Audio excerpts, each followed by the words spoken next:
ഉരുളങ്കല്ലിന്റെ മീരായിരുന്നു. പിന്നെ വലിയ താമസമൊന്നും ഉണ്ടാവില്ല. ചടപട. അയ്യോ, ഇതൊക്കെ പൊട്ടി പോയില്ലോ.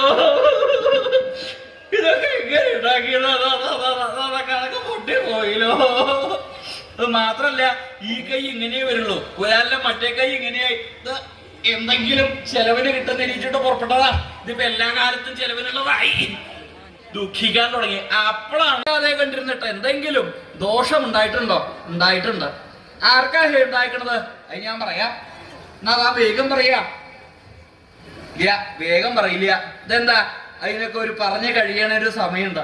ആ സമയം അതിന് പാകത്തിനെ ഞാൻ ഇത് പറഞ്ഞു കഴിക്കുള്ളൂ. ഇപ്പൊ നിരീക്കുണ്ടാവും. എന്താ, ഈ പറഞ്ഞ് കഴിക്കല് കഴിഞ്ഞിട്ട് വേണം അവിടെ പോയിട്ടുള്ള കഴിക്കല് കഴിക്കാൻ.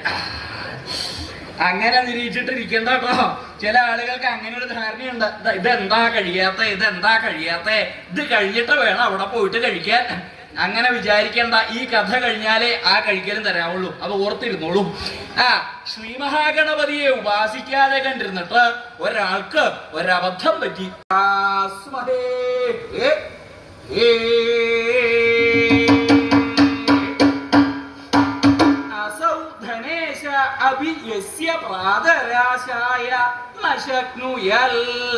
ഈ ധനേശൻ പോലും യാതൊരുത്തന്റെ പ്രാതർ അശനത്തിനായിക്കൊണ്ട് ശക്തിയുള്ളവരായി ഭവിച്ചില്ല. ഈ ധനേശൻ എന്ന് പറഞ്ഞാൽ ആരാ? ധനേശൻ എന്ന് പറഞ്ഞാൽ ആയിരിക്കണ താടിക്കാരൻ. അങ്ങോട്ട് നോക്കണു, എന്റെ മുഖത്തല്ല, അവിടെ നോക്കൂ. അതാണ് വൈശ്രവണൻ. എളുപ്പൊരു പേര് പറഞ്ഞാൽ മനസ്സിലാവും. എന്താ അത്? കുബേരൻ. അദ്ദേഹത്തിന്റെ അത്രയും സമ്പത്ത് ഉണ്ടായിട്ട് ഒരാളും ഇല്ല. പക്ഷെ ആളൊരു ലുബ്ധനാന്ന് മാത്രം, അധികം ചെലവാക്കൊന്നുമില്ല എന്നാ തോന്നണത്. അതുകൊണ്ടാണ് അദ്ദേഹത്തെ അവിടെ പിടിച്ചിരുത്തിയേക്കണത്. ഈ ചെലവാക്കണ ആളുകൾ എവിടെ ഇരുത്തിയാൽ അസുഖാവില്ല. അങ്ങനെയാണ് അതിന്റെ ഒരു സമ്പ്രദായം. അപ്പോ ആ വൈശ്രവണന് ഗണപതിക്ക് ഒരു നേരത്തെ ഭക്ഷണം കൊടുക്കാൻ പറ്റിയില്ല. വേലി കഴിച്ച് മടിയിലിരുത്തിയേക്കണതാ. മറ്റേതോ തലേലമ്മ. തലേലമ്മ എന്ന് പറഞ്ഞാൽ ആരാ?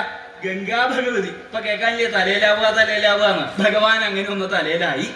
അപ്പൊ ഈ രണ്ടാളുകളെയും ഭഗവാൻ ഒരുപോലെ സല്ലപിക്കാൻ പറ്റിക്കൊള്ളുന്നില്ല. ഭഗവാൻ എന്താ ചെയ്യാ? ദേവി പാർവതിയെ മടിയിൽ വെച്ച് ആലിംഗനം ചെയ്യും. പാർവതി പാർവതി പാർവതി. സ്നേഹം നല്ലോണം കൂടുമ്പോ എന്താ ഉണ്ടാവുക? അക്ഷരങ്ങളും കുറയും. പാറു. ഈ ആലിംഗനം തുടങ്ങിയാൽ ആർക്കും ഇഷ്ടാവില്ല? തലേലമ്മക്ക് ഇഷ്ടാവില്ല. എടി അതെന്താ ഈ മോളിൽ നിന്ന് കീഴ്പ്പെട്ട് നടക്കണതൊക്കെ കാണുക? എടി കൊള്ളരുതാത്തോളെ, തലയെ കയറ്റി വെച്ചേക്കണത് തന്നെയാ. പക്ഷെ പ്രയോജനം മുഴുവൻ കിട്ടുന്നത് മറ്റവൾക്കാ. സ്ത്രീകൾക്ക് അങ്ങനെ ഒരു സ്വഭാവം ഉണ്ട്. അവനോന്റെ അവിടെ ദാരിദ്ര്യാലും വേണ്ടിയില്ല, മറ്റുള്ള ആളുകൾ സന്തോഷിക്കണത് കണ്ടാൽ നമ്മ ചുടിപ്പ. അങ്ങനെ ഗംഗാ ഭഗവതി എന്താ ചെയ്യാന്നാണെങ്കിൽ ഭഗവാൻ ശ്രീപരമേശ്വരന്റെ ജട പിടിച്ചു വലിക്കും. ഈ ജട പിടിച്ചു വലിക്കുമ്പോ എന്താ ഉണ്ടാവുക? ഈ ഗംഗ എന്ന് പറഞ്ഞാൽ ജലാണല്ലോ, നീര്. ആ നീര് അവിടുന്ന് ഇളകി തുടങ്ങി എന്താ ഉണ്ടാവുക? നീരിളക്കം ഉണ്ടാവും. ഇപ്പൊ കേട്ടിട്ടില്ലേ, ചില പുരുഷന്മാർക്കൊക്കെ നീരിളക്കം വരിക. ഓരോന്ന് തല കയറി കൂടുമ്പോഴായി നീരിളക്കം വരിക.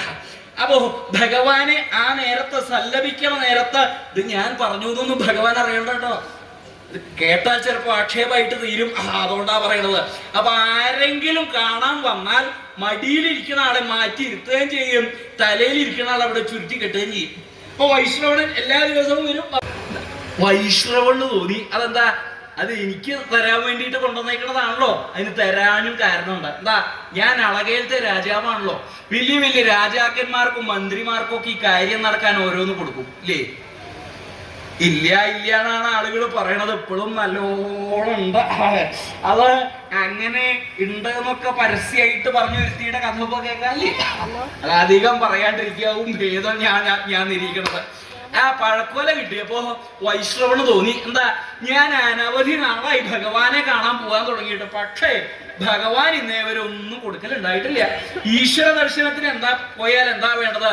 അവനവൻ എന്താണോ പ്രാപ്തി അതനുസരിച്ച് കൊടുക്കണം. ഇപ്പൊ അങ്ങനെയൊന്നും ഇല്ല കേട്ടോ. ഇപ്പൊ ഭഗവാന്റെ അവിടുന്ന് എന്താണോ കിട്ടിയാന്ന് വിചാരിച്ചിട്ട് പോണ ആളുകൾ അധികം. അപ്പൊ ഈ വൈഷ്ണവൻ എന്ത് ചെയ്തു? ആ കൊലയേറ്റി ഭഗവാന് കൊടുക്കാമെന്ന് നിശ്ചയിച്ച് ആ കൈലാസത്തിങ്കിലേക്ക് അങ്ങോട്ട് വെച്ച് പിടിക്കാൻ തുടങ്ങി. ഇതിന്റെ ഒരു ഭാരം വല്ലാണ്ട് ക്ഷീണായി. ഞാൻ ഇത്രയ്ക്കൊന്നും വൈകുന്നു വിചാരിച്ചില്ല. ഏറ്റി നടന്ന് ഗോപുരത്തിന് അവിടെ എത്തി. ഗോപുരത്തിന്റെ അവിടെ എത്തിയപ്പോ ഒരാളത് കണ്ടു. ആരാ കണ്ടേക്കണത്?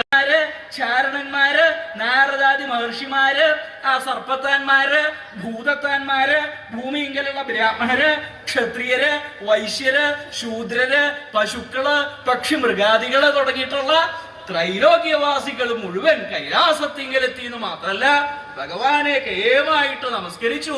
എങ്ങനെയാ? പുരസ്, ശിരസ്, വജസ്, ചക്ഷുസ്, പാദങ്ങള്, ജാനുക്കള്, അഞ്ജലി തുടങ്ങിയിട്ടുള്ള 8 അംഗങ്ങളോടുകൂടി നമസ്കരിച്ചു. അവര് അളകയിലേക്ക് എഴുന്നള്ളി വൈശ്രവണ്ഡ